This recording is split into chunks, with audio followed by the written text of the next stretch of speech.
ദേവമംഗൾ astro മീഡിയയിലേക്ക് ഏവർക്കും സ്വാഗതം. ഞാൻ മംഗളൻ ശർമ്മ.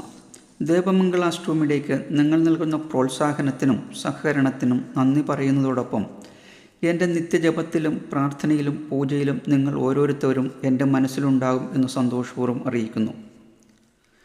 ആയില്യം നക്ഷത്രത്തിൽ ജനിച്ചവരുടെ ദശാകാലവും ഓരോ ദശയിലുമുള്ള ഗുണദോഷ ഫലങ്ങളും ദോഷപരിഹാരങ്ങളെക്കുറിച്ചുമാണ് പറയുന്നത്. ഓരോ ദശാകാലങ്ങളും ആ കാലയളവിലുണ്ടാകുന്ന ഗുണദോഷ ഫലങ്ങളെക്കുറിച്ചും ദോഷപരിഹാരങ്ങളെക്കുറിച്ചും നിങ്ങൾക്കൊരു സാമാന്യ ബോധമുണ്ടായാൽ ഓരോ ദശാകാലത്തുമുണ്ടാകുന്ന ബുദ്ധിമുട്ടുകളിൽ നിന്ന് നിഷ്പ്രയാസം മോചിതരാകാനും ജീവിതം സന്തോഷകരമായി മുന്നോട്ട് കൊണ്ടുപോകാനും കഴിയും. ഈശ്വരവിശ്വാസവും കുറച്ച് സമയവും ക്ഷമയുമുണ്ടെങ്കിൽ നിങ്ങൾക്കും അതിന് നിഷ്പ്രയാസം കഴിയും. ആദ്യമായി നിങ്ങൾ ചെയ്യേണ്ടത് നിങ്ങൾക്ക് ആരെയും സഹായിക്കാൻ കഴിഞ്ഞില്ലെങ്കിലും ആരെയും ഉപദ്രവിക്കാതിരിക്കുക എന്നുള്ളതാണ്. ആയില്യം നക്ഷത്രക്കാരുടെ ജന്മനക്ഷത്രദശ ബുധദശയാണ്. 17 വർഷക്കാലമാണ് ബുധദശ. ആയില്യം നക്ഷത്രം തുടങ്ങുന്ന സമയത്തു ജനനമാണെങ്കിലേ ഈ 17 വർഷക്കാലം പൂർണ്ണമായി അനുഭവത്തിൽ വരൂ. ആയില്യം നക്ഷത്രം മുന്നോട്ട് പോകുന്തോറും ജന്മനക്ഷത്ര ദശാകാലമായ ബുധദശയുടെ ദശാവർഷം കുറഞ്ഞു വരും. ഇത് നിങ്ങളുടെ ജാതകത്തിലെ തലക്കുറിയിൽ നോക്കിയാൽ വ്യക്തമായി മനസ്സിലാക്കാൻ കഴിയും. അതിൽ പറഞ്ഞിട്ടുണ്ടാകും ജന്മനക്ഷത്ര ഗർഭശിഷ്ട ദശ ഇത്ര വർഷം ഇത്ര മാസം ഇത്ര ദിവസം ബാക്കി എന്നുള്ളത്. ഒരു നക്ഷത്രത്തിൻ്റെ ദൈർഘ്യം 24 മണിക്കൂറാണ്. ആയില്യം നാൾ തുടങ്ങുന്ന സമയത്താണെങ്കിൽ ജന്മനക്ഷത്ര ദശയായ ബുധദശ 17 വർഷക്കാലം പൂർണ്ണമായി അനുഭവപ്പെടും. ഉദാഹരണമായി ആയില്യം നാൾ തുടങ്ങി 2 മണിക്കൂർ കഴിഞ്ഞാണ് ജനനമെങ്കിൽ ആ വ്യക്തിക്ക് 15 വർഷവും 7 മാസവുമായിരിക്കും ബുധദശ കിട്ടുക. ഇനി ആയില്യം നക്ഷത്രം തുടങ്ങി 12 മണിക്കൂർ കഴിഞ്ഞാണ് ജനനമെങ്കിൽ ആ വ്യക്തിക്ക് നക്ഷത്രദശ ബുധദശ കിട്ടുന്നത് 8 വർഷവും 6 മാസക്കാലവുമായിരിക്കും. ആദ്യ ദശയ്ക്ക് മാത്രമാണ് ഇത് ബാധകം. പിന്നീട് വരുന്ന എല്ലാ നക്ഷത്രദശകൾക്കും അവയ്ക്ക് പറഞ്ഞിട്ടുള്ള ദശാകാലം എത്ര വർഷമാണോ അത്രയും വർഷം തികച്ചും അനുഭവത്തിൽ വരും. ഇനി ആയില്യം നാളുകാരുടെ ജന്മനക്ഷത്രദശയായ ബുധദശയിലേക്ക് വരാം. ആയില്യം നാളുകാർക്ക് നിങ്ങളുടെ ജാതകത്തിൽ ജന്മനക്ഷത്ര ഗർഭശിഷ്ട ദശ എത്ര ബാക്കിയുണ്ടോ അത്രയും കാലമായിരിക്കും പിന്നീട് അനുഭവത്തിൽ വരിക. ആയില്യം നക്ഷത്രക്കാരുടെ ബാല്യ കൗമാരങ്ങളിൽ വരുന്ന ഒരു ദശ കൂടിയാണ് ബുധദശ. ബുധൻ ഒരു ശുഭഗ്രഹമാണെങ്കിലും ആദിത്യനോട് ചേർന്ന് വരുമ്പോൾ മൗഢ്യം ബാധിക്കുന്ന ഗ്രഹം കൂടിയാണ്. മൗഢ്യം, നീചം, പാപഗ്രഹങ്ങളോട് ചേർന്ന് നിൽക്കുന്ന ബുധൻ, അനിഷ്ടസ്ഥാനത്ത് നിൽക്കുന്ന ബുധൻ എന്നിവർ ഗുണവാനായിരിക്കില്ല, പ്രത്യേകിച്ചും ദശ ആരംഭത്തിൽ.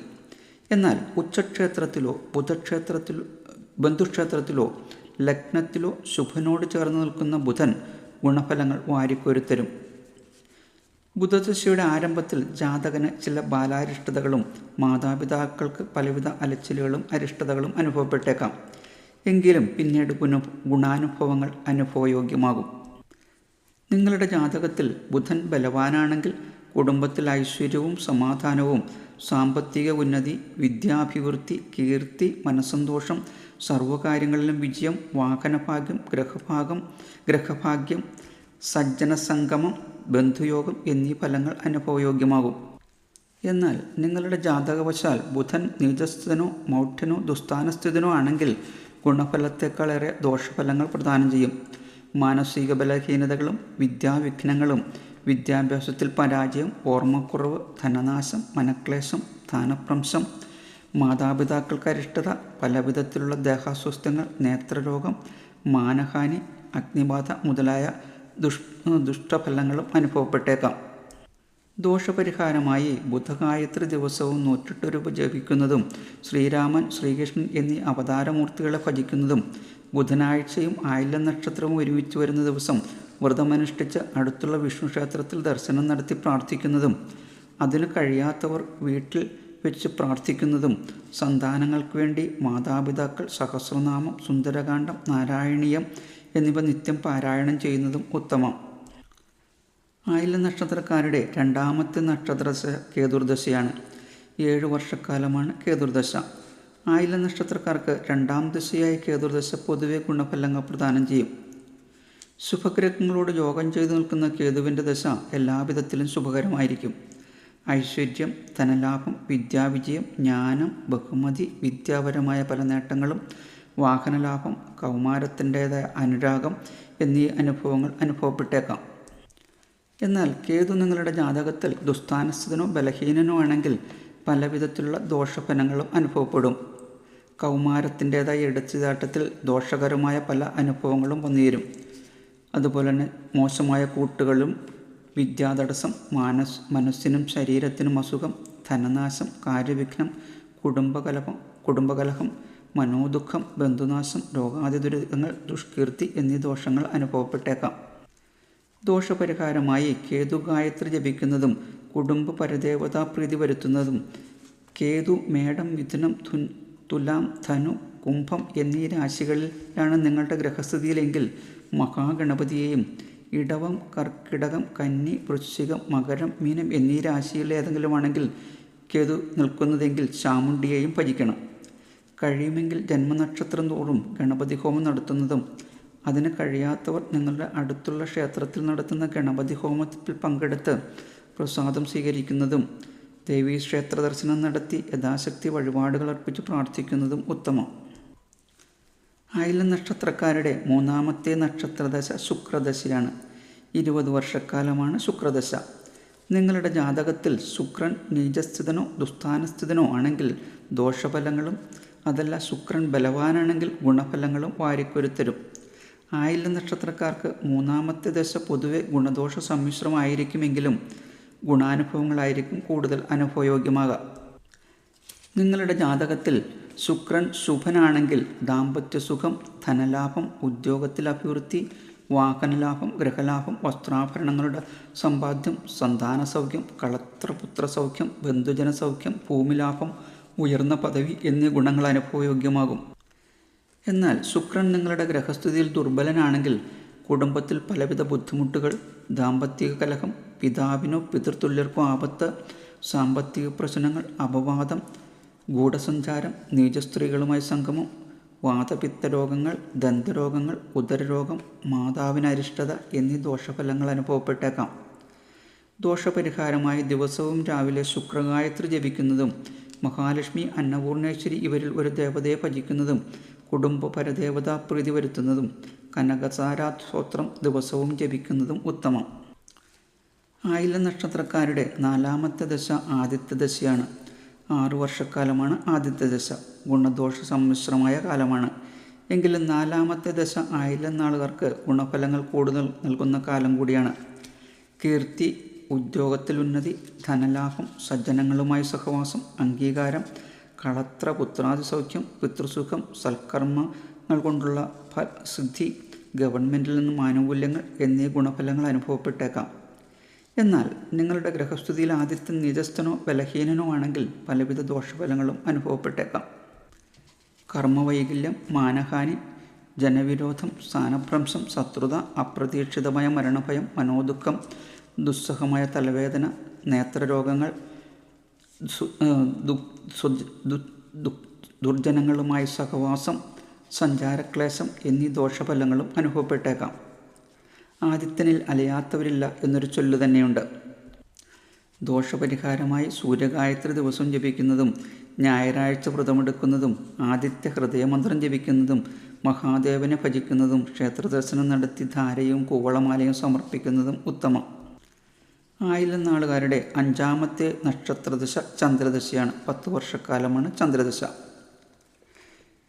ജാതകത്തിൽ ചന്ദ്രന് പക്ഷബലമുണ്ടെങ്കിൽ ഗുണഫലങ്ങളും പക്ഷബലമില്ലെങ്കിൽ ദോഷഫലങ്ങളും അനുഭവയോഗ്യമാകും. നിങ്ങളുടെ ജാതകത്തിൽ ചന്ദ്രൻ ഉച്ചനോ ഇഷ്ടഭാവസ്ഥിതനോ ആണെങ്കിൽ എല്ലാവിധ ഐശ്വര്യാഭിവൃദ്ധിയും, കാര്യവിജയം, മാതൃസുഖം, കളത്ര പുത്രാദി സൗഖ്യം, കീർത്തി, ധനലാഭം, ശത്രുനാശം, ഔന്നത്യം, തൊഴിലിൽ അംഗീകാരം എന്നീ ഗുണഫലങ്ങൾ അനുഭവയോഗ്യമാകും. എന്നാൽ ചന്ദ്രൻ നീചസ്ഥിതനോ ദുസ്ഥാനസ്ഥിതനോ ആണെങ്കിൽ, അതുപോലെ തന്നെ പക്ഷബലമില്ലാത്തവനോ ആണെങ്കിൽ മേൽപ്പറഞ്ഞ ഗുണഫലങ്ങൾ ഭാഗികമായി മാത്രമേ അനുഭവപ്പെടൂ എന്ന് മാത്രമല്ല പല ദോഷഫലങ്ങളും അനുഭവപ്പെട്ടേക്കാം. ദോഷപരിഹാരമായി സോമവാരവ്രതം അനുഷ്ഠിക്കുന്നതും, ചന്ദ്രഗായത്രി ദിവസവും 108 കാലത്ത് ജപിക്കുന്നതും, ദുർഗാദേവിയെ ഉപാസിക്കുന്നതും, ദുർഗാ അഷ്ടോത്തരി ദിവസം ജപിക്കുന്നതും, ദുർഗാക്ഷേത്ര ദർശനം നടത്തി യഥാശക്തി വഴിപാടുകൾ നടത്തി പ്രാർത്ഥിക്കുന്നതും ഉത്തമം. ആയില്യം നക്ഷത്രക്കാരുടെ 6-ാമത്തെ നക്ഷത്രദശ കുജദശയാണ്. 7 വർഷക്കാലമാണ് കുജദശ.